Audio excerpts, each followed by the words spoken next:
Hi, thank you. And I really appreciate the thought and the extra detail that went into the plan and the stepwise approach, because I know we've talked about this, and we can all acknowledge that for a lot of kids, this is a small degree of safe normalcy and a way to also reconnect or connect for the first time with peers at school safely outside. So I appreciate you taking it stepwise. And I guess my question would be for you, Bob, what would, and I appreciate we're collaborating with the Central League, what would get us to a different phase? I mean, would that be the consultation with the experts you mentioned?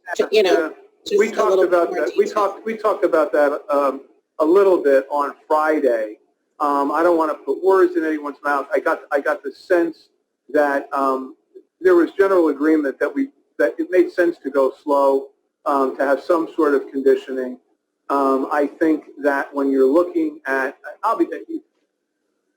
in my opinion, it's going to be really difficult to have contact sports. I don't foresee that.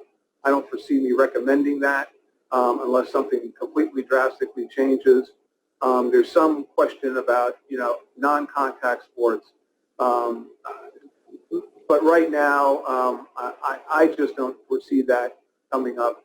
And I think what the changes, part of the reason for the September 8th, if I'm not mistaken, is that we did make that change already, and so we're obligated to come to you and say we made this change for September 8th, and asking you to ratify it. We very well may make other changes between now and the next board meeting, and then ask you to ratify it at that point. Okay, thank you. That's really helpful.